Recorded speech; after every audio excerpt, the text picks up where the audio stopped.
welcome back. Welcome back to More Up North. I'm thrilled that our panelists were able to all make it today because I think they all have really personal perspectives not only on the passing of Senator Stevens, but also just historically what that means for Alaska. It's very difficult. If Alaska's relationship with Ted Stevens were a Facebook status, it would be it's complicated because it is. It simply is. And I'm very happy that Jack Roderick was able to come in, a businessman, Anchorage Borough Mayor from 72 to 75, the author of Crude Dreams, A Personal History of Oil and Politics in Alaska.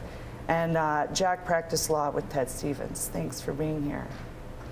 And the ever sparkly, you were so sparkly. Oh, dear. Arliss Sturgulewski. She was elected to the Anchorage Charter Commission, the Anchorage Assembly, and the Alaska State Senate from 1978 through 1992. She was the Republican candidate for governor of Alaska in 1986 and 1990. A trustee for the University of Alaska Foundation, she serves as the advisory council for the University of Alaska School of Fisheries and Ocean Sciences, in addition to numerous other statewide boards and commissions. And she sparkles. Okay, whatever. And she says whatever a lot. And of course, Michael Carey is here. He's a freelance writer, former editor of the Anchorage Daily News, and the host of Anchorage Edition and Running on KAKM Channel 7. You're TiVo worthy, my friend. You are. And someone that I tried to sit as near to during the trials of the Corrupt Bastards Club as they were. We just never got hats. We did, yeah, we just didn't get hats, exactly. So this is a difficult week for Alaska. I think because this wasn't, you know, certainly we lost Wally Hickel, and people knew that was coming. There was a preparedness for that.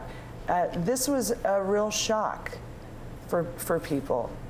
Even, and it's hard to explain, a man that was 86 years old, this was a shock for us. But how do you think this is different because of the way that Senator Stevens? Well, the first thing I would say is that this is a tragedy for Senator Stevens, but it's also a tragedy for a number of other families, and particularly those associated with the telecommunications company GCI. And we know not only did Senator Stevens die in this accident, but a 16-year-old girl died in this accident, the daughter of one of the co-passengers, a co-passenger herself, and another young man was seriously injured. So this is a tragedy for many, many people that will be felt all over Alaska and in other places. Senator Stevens was clearly one of the most unusual men in American history, and I would just say one thing, and then let my colleagues take it up. My cousin used to say, my family was associated with the University of Minnesota, and because it's so big, they would say, anything you say about the University of Minnesota is true. And in some sense, that was true about Ted Stevens. Similarly, if you go onto blogs and commentaries and letters to the editor and editorials and opinion pieces, you can find a man who is everywhere and all over the map. People have many, many things to say about him and saw him very differently.